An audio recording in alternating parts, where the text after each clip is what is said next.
So my name is Andrew Dill. I work for Allied Automation. I am our Vice President of Sales. I have been in this industry for about 16 years. So I've had a lot of experience with a lot of different types of technologies. Why I'm here today is I wanted to talk to the group about collaborative robots. So there is a function of it. I want to discuss what is a collaborative robot, why is it here, why would we use it, a little bit about the standards. I'd like to introduce our company as well. I was asked to have a kind of a value-added presentation to have it not be too salesy. So I'll skim over as much of the sales stuff as possible. But I did want to first introduce our company to you, so you understand where I'm coming from and a little bit of the credibility that we have. So my agenda, company introduction first. I'd like to discuss collaborative robots to really understand what is a collaborative robot. We keep hearing this term, we keep seeing these, we see red ones, yellow ones, blue ones, green ones, they're everywhere, right? So we want to really define what that is so that we know we're all talking about the same thing. Then I want to discuss one of my favorite principles that's come from this technology is a lean robotics process. And then I want to discuss the high mix, low volume technology. Some technology around high mix, low volume. There's really a lot of individuals here at the AMTS. You know, you have a lot of different components maybe that you're manufacturing on a CNC machine. It changes frequently, right? So maybe a dedicated cell is a little bit out of the price range, or maybe there's some inhibiting factors there. So I'll discuss some of the technology where we address that. And then I'll be available for questions and answer, Q&A session. And obviously, thank you for your time spending here with me. We are also over at booth number 111. So afterwards, if you want to come over and have a conversation, I'd love to continue that relationship there. So we've been in business coming up on 40 years. We're really proud of it. So we went ahead and did the logo a year in advance. We have facilities in Springboro, Indianapolis, Jeffersonville, and Fort Wayne. So Allied is a high technology distributor. We represent companies on a local level.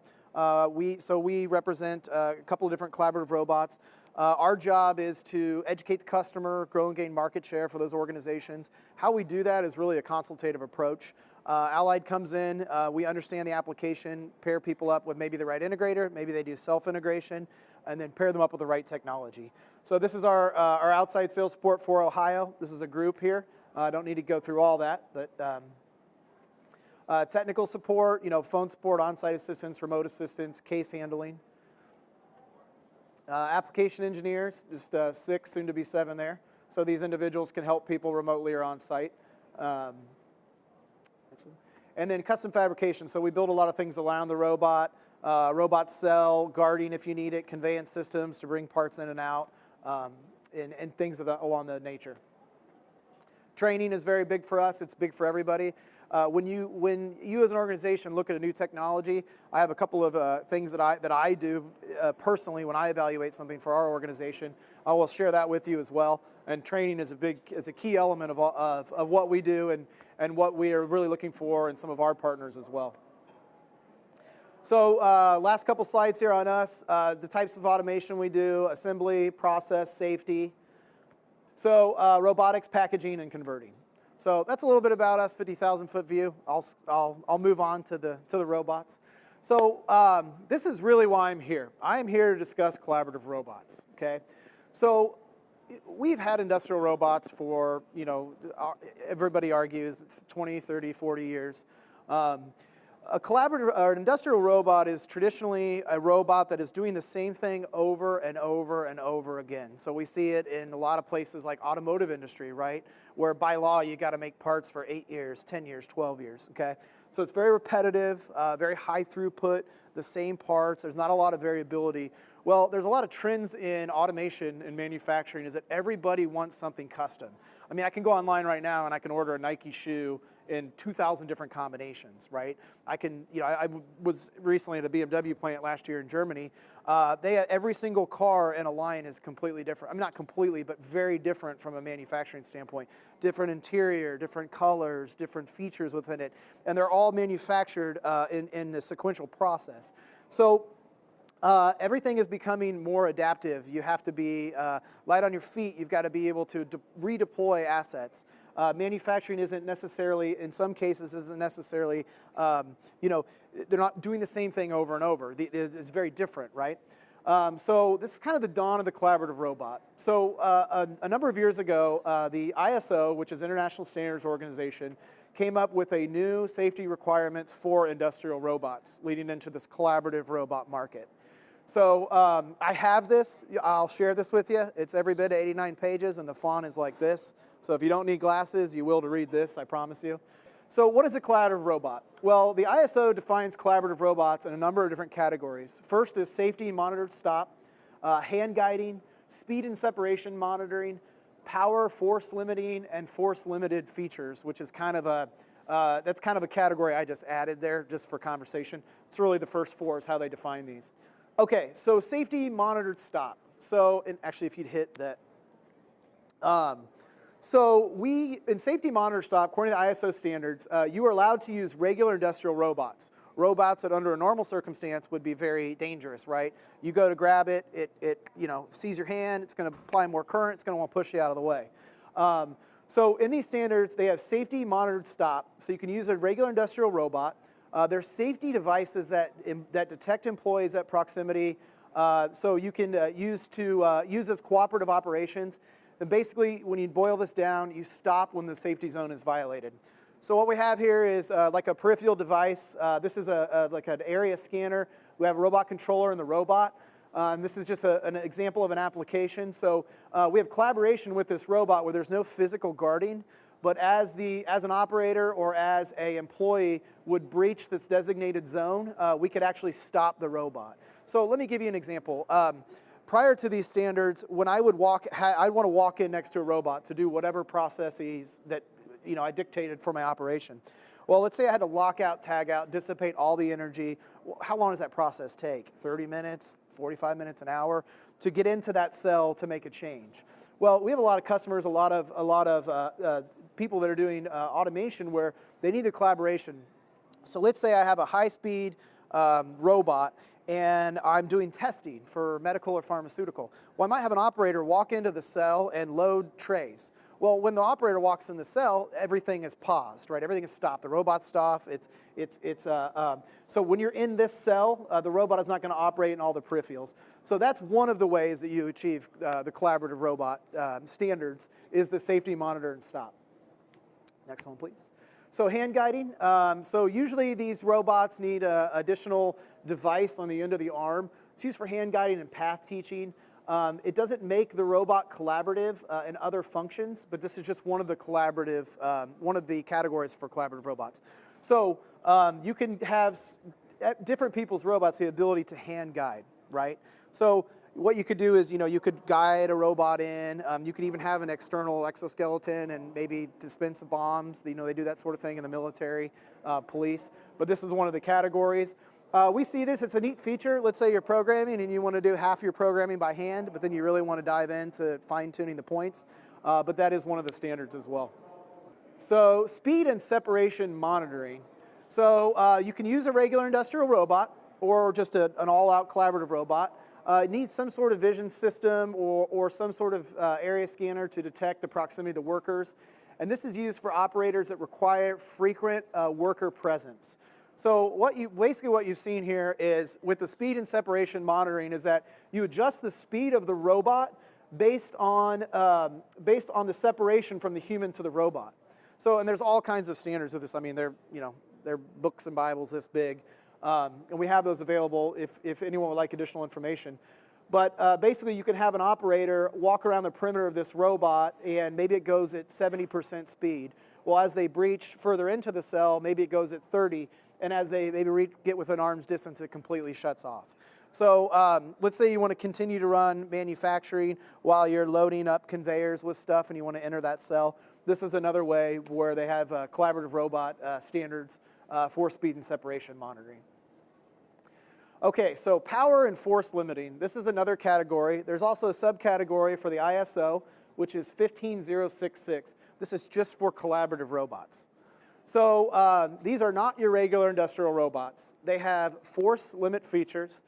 They do not require additional safety devices in most cases, right? So maybe you don't need a safety fence, you don't need an area scanner. But having said that, according to the standards, you have to do a safety risk assessment. So you should do a safety risk assessment for every piece of equipment you bring in your facility. It's no different from this collaborative robot. There are an overwhelming amount of blueprints from a lot of different manufacturers that you can use to perform the risk assessment. When these robots first came out, everybody had a little bit of fear, uncertainty, and doubt about 6 years ago. I'd never done one before for a collaborative robot, you know, and so they kind of evolved into, there are a lot of other companies that do those. Integrators can do them for companies. There are safety companies that do it, or people can do that individually within their organizations. But they do, collaborative robots in a cell do require a safety risk analysis. Okay, so now that we've kind of defined collaborative robots, you know, I'd like to just kind of talk about why are they here, right? I mean, this is supposed to be a $4 billion industry over the next 2 years. You know, there's a number of companies that have sold in excess of 28,000 collaborative robots. There's obviously a lot of people in the market space. So what kind of brought the rise of this? So there are many good reasons to use a robot. There's pressure for lower cost products. There's a lot of competition, you know, China, Taiwan, South Korea. There's a lot of pressure for the low cost of productions. There's stress in production capacity. You know, the quest for continual improvement and quality, that's a very, very big one. And then this is the biggest one that I see with my customers is can't find enough workers. It's almost like, you know, like Groundhog Day. You know, I wake up and I go see a customer and they say the same thing every day. It's like, we're trying to hire 13 people. I have customers that don't drug test anymore. I have customers that don't criminal background check anymore. They cannot physically find people to work second shift, third shift. It's becoming a really big issue for them. So these are some of the motivating factors why companies and individuals are looking to get into robotics who haven't been into it prior. Take this with a grain of salt, because you have to understand the robot you're using. I don't want to minimize training or understanding the robot or becoming an expert in whatever technology you choose. But when you really boil it down for a robot application, the robot is not really the challenge. It's a very finite thing. It moves X amount of speeds. You know, you learn how to program it. It only does so many things, right? The real challenge is the robot cell. So it's the robot cell. It's everything around the robot, right? So these are just a few of the many things, right? This is where a lot of people get a little overwhelmed. You know, there's the interface with other machines. Let's say you have it to a CNC machine. Well, you got to interface that, right? You got to know when the door's open. You got to know when the part's done, when the chuck's released. There's obviously the tooling. The more parts you handle, the more tooling you'll need, right? Different sensors for part presentation, part feeding. I mean, this in and of itself could be a 4-hour. Don't worry, I'm not going to do a 4-hour presentation. But parts feeding, I mean, conveyance, vibratory feeders. I've got a couple other things to show everybody. But that's a very important part, how the part's going to get there, how are they going to get out. Programming, training, potential upgrades, and then the safety enclosure / risk assessment. So these are a few things that go in. This is really where the details lie. So what I've got here is I'm going to share a little bit of a lean manufacturing process. This is specifically designed for the impacts of ROI for collaborative robots. So this is like a typical, methodology to deploy a collaborative robot. We've got the design, we've got the integrate, we've got the operate. Well, the reality of it is the business owner or the business itself, they're losing money until this point, right? So the quicker in this process you get where the robot starts production, the quicker you're going to start generating return on investment. And so what we're trying to do is there's some non-value added things where they're increasing the time span that we go from the time we start to design to integrate to the time we actually start using the robot in production. And so there's some things that we're going to discuss about how to shrink those non-value added times out, right? So if you have 2-3 employees or 2-3 engineers going out spending 3 months designing something, well, that costs money. And if you're not calculating that as part of this project, then maybe that's something that you should look at. So what if the robot cell were simple, right? So one of the things that we're always trying to do is we're always trying to start production faster, especially with these collaborative robots. They're a lot more simple to use. The cells are a lot more simple. But how do we get these things from the time they show up till we get them out of the box, get them mounted, and have them actually start doing work for our organizations? So obviously a big part of that is, if they were less complex, they'd be lower cost, there'd be more robots, and there's this cycle all based around the starting production faster. The goal here is to get the robot in production, right? So this is the typical design, integration, operation, a lot of non-value added things.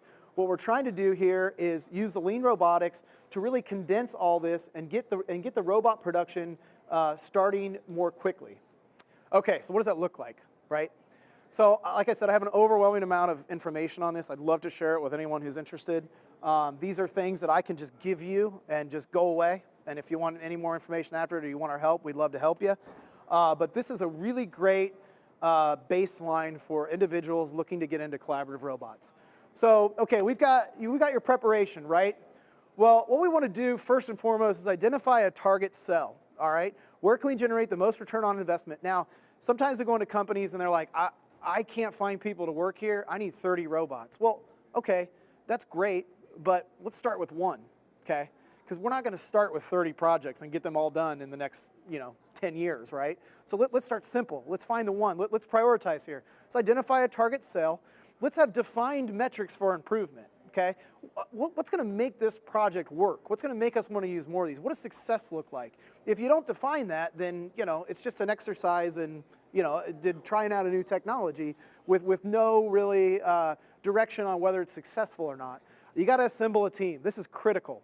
Okay, assemble the team within the organization. Maybe that's hiring somebody out. Maybe that's promoting somebody within.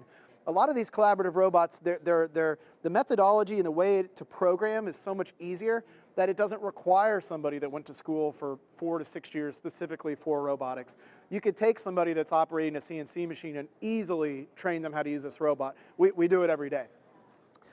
Communicate the project, let everybody know what you're doing, right? If your team, you got 40 people in a CNC house and you start wheeling in a robot, well, everybody might get nervous. Well, communicate with them what we're doing. We can't find people. We're trying to add value to this process. So then this is very important too, the scope, the objective, the team, and the timeline, a summary for everyone. So then we go to the first phase here, which is design. So we're taking a manual process. We need a manual task map and a manual cell layout. What does that look like, current state, right? Then we go into the robotic process. The high-level robotic cell concept, robotic task map, and robotic cell layout, okay? Let's design that. Let's get in, let's understand what we're trying to do. And then you do a manual and robotic comparison, okay? What's the difference? What am I gaining?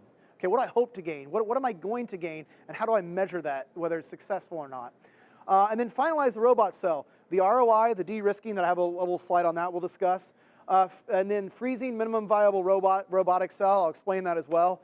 And then obtain equipment. So plans and equipment for robotic cell, we move on to the integration. Now this is a really key area for conversation because, so Allied, we're not an integrator. We don't go in and build a robot cell and deploy it for our customers. Now, we have customers that are end users, so they manufacture product. We also have customers that are integrators themselves that will buy, robots and they will integrate them. So this is an area where companies really need to decide what they want to do, okay? Do you want to self-integrate or do you want to pay somebody to integrate this? It's kind of a case-by-case basis. Obviously the integrator, you're going to pay them money up front, more money than you would, but if they can get it deployed in a shorter amount of time to start generating that ROI, in the long term, it could actually save you a significant amount of time. So we have a lot of success with companies self-integrating. We have a lot of success with companies not touching it at all and just paying another integrator to do it. And then we have a lot of success with kind of a hybrid model where maybe they get their first line in, or maybe they pay an integrator to do the most complicated one and they themselves tackle the simple one first. So it's really, there's no right or wrong answer for any individual organization. It's all depending upon the company's needs. So the integration portion, assemble the cell, the programming, production line preparation, in-feed, out-feed, processing tools, the cell documentation, any modifications, and then downtime risk and mitigation plan. What happens if something goes wrong? What happens if something goes wrong and I can't operate this cell for whatever reason for 3 hours? What do? Can someone stand in there and do it manual for 3 hours? What does that process look like? And then obviously the installation of the production line and then training.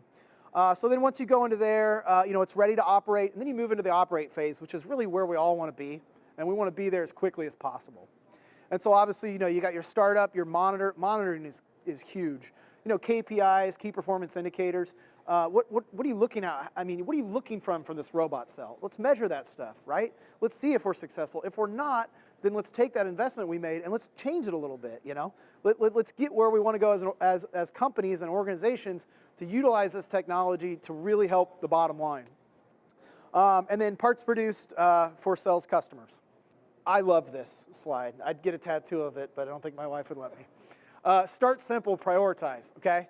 I walk into some companies and they literally can't find people on third shifts, and China's, you know, kicking their tail, and they're like, I need 30 robots, you know, Andrew, Allied, and we're like, great, you know, would love to partner with you guys, but let's start simple. Let's start with one. You know, we know we're not going to buy 30 robots and install all these.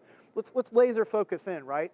So, you know, one of the things we focus on is, you know, is it complex for your company? Is it not suitable for robots? Is it one part? Is it one new part every 10 minutes? You know, are you running 100,000 different parts in a CNC machine, you know, a day? Well, that might not be a good place to start. That might not be a good application. So you have to kind of put these things in this sort of chart here. Higher ROI KPIs for improvement, lower ROI. So ROI is an interesting thing. We have some operations where maybe the initial investment is significant, but the ROI is greater. And maybe we have other applications where the ROI might take 2 or 3 years, but the initial investment isn't that much to automate it. And so you really kind of have to weigh those out. One of the things that we do that I think is a little bit value add is we do site evaluations. So we go into customers and they go, I need 30 robots. We say, okay, well, let's look at your 30 applications. And let's help you understand the complexity of these cells. This is your easiest one, this is your hardest one, and everything in between. Now, the customer might tackle the hardest one because it might save them the most money, but at least they have an order of operations to understand, at least from our professional opinion, what we think as far as complexity. So start with a goal in mind. What's the goal? If you don't have a goal in mind, then don't start with a project yet, right? Seems pretty straightforward. But this is a big thing. What do you want to accomplish? What's the end result? Manual robotics, so we talked about this before, the task map. You know, what does it look like currently? What's the current state, right, for our organization for this manual task?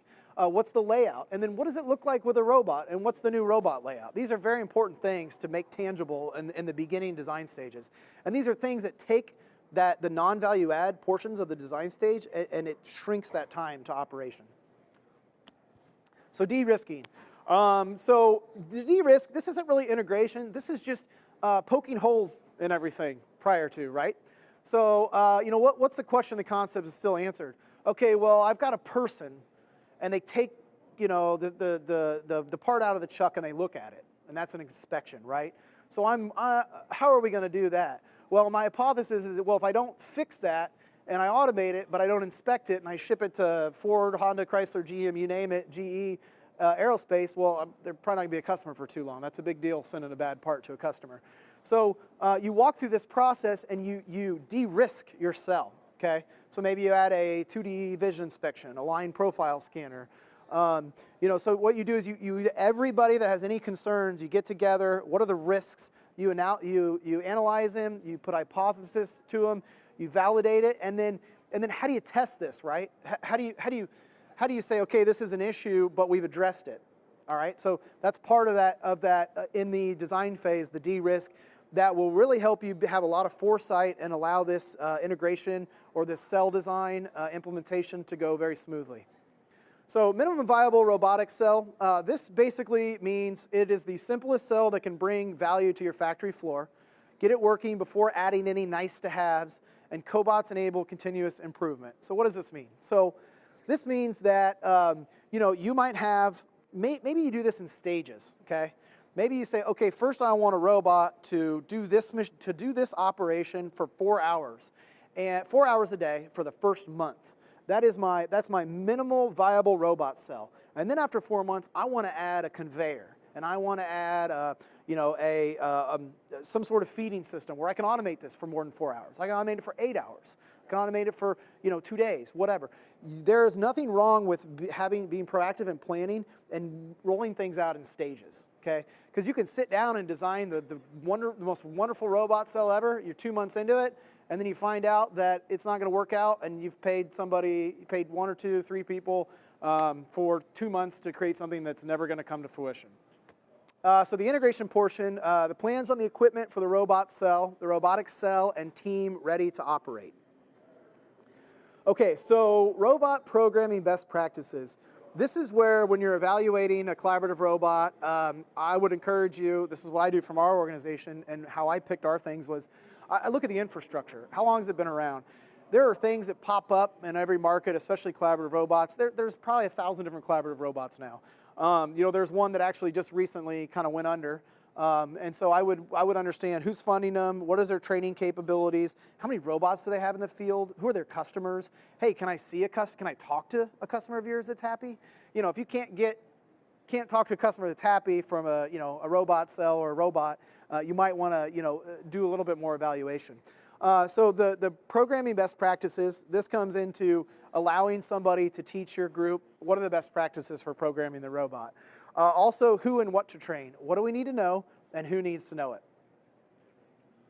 And that's really, as far as the self-integration portion of it, obviously there's a lot more that goes into that. That's really where it's valuable for organizations to have somebody that has a lot of experience with understanding, hey, do we integrate, self-integrate, or do we pay somebody to do it? Well, there's a lot of people out there that can help you make that decision. Obviously, you make it internally as well. But if you've never done it before, it's not a bad idea to have somebody do your first robot cell. You can learn from it, you own it. You get to go through the coding, you get to see what they've done, and maybe replicate that yourself. So this is the operation portion of it. It's ready to go. Parts are production, and they're coming out of the cells to customers. So this is a big thing, right? Everybody's always trying to monitor, and everybody's always trying to improve. So if you make the right decision, it'll pay off in essence, right? Having an autonomous team is a really big thing. So yes, the robot's easy to use. The collaborative robots are easier to use. But you still got to learn it, right? You still have to have a person, people, or a group that's designed, that's their responsibility. That's ownership over the application, ownership over the process. It always works out. Our customers that have wild success with these robots, they got a team. Now, maybe they don't start with a robust team, but as they adopt this technology, the team grows and grows and grows, and then they become very self-sufficient, and they do a lot more self-integration, and becomes a kind of a well-oiled machine. Keep the cell running, and my big one, measure the ROI and continuous improvement. If we're not measuring it, why would we buy a $48,000 robot or a $25,000 robot or buy a $200,000 cell if we're not going to understand what we need to be successful, measure the return on investment, and continually try to improve it over time. Start production faster. That's our big motto. That's what we want to do with these robots.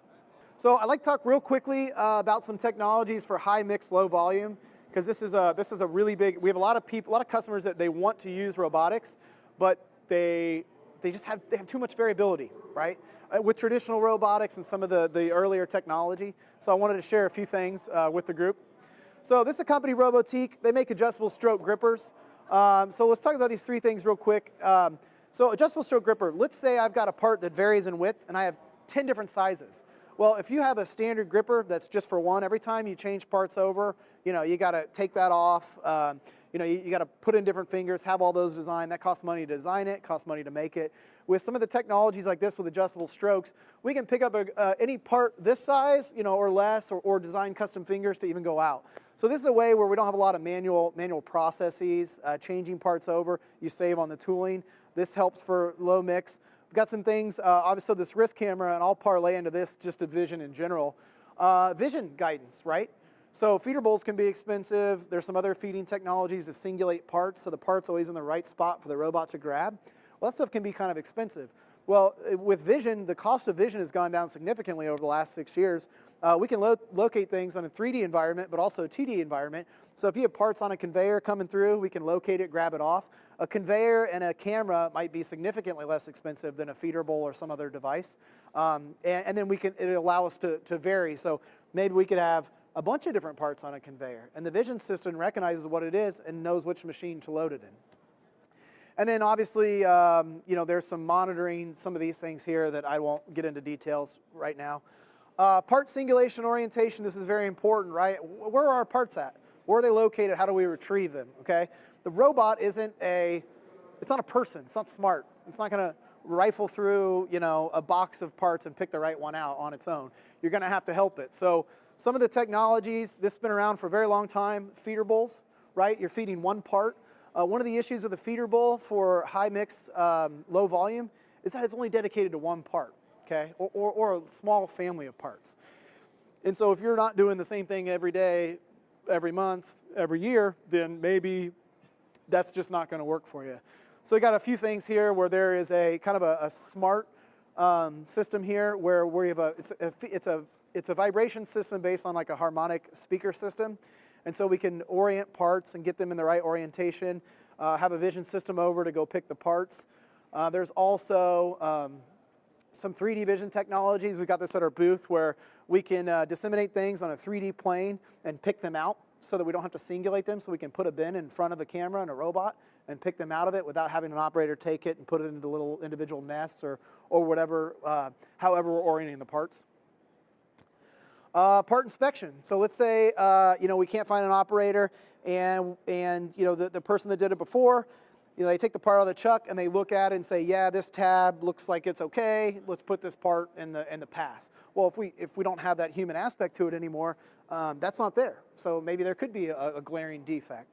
So more often than not, when we have like a typical machine tending application, there's part inspection. Maybe that's a 2D vision inspection. Maybe it's something like this, which is a Go-Cator, which these are line profile scanners, so we can scan a part and give the actual real dimensions of it. And so we can say, yes, this passed. Okay, put it down, inspect it, this passed, send it to the customer. Hey, this failed. Move it off to the side. Maybe the second one fit, maybe the next one down the line failed too. Well, let's stop. Let's wait. Maybe we need to change our die. Maybe we need to add some cutting oil. Something's not right. Let's stop making parts. And so you can put that logic into it as well. So this sales portion of it, try to do as least as I could possible. Allied works with a couple different robotic companies, Universal Robot and Mitsubishi. Universal Robot only makes collaborative robots. They have 2 families, 3 in each family.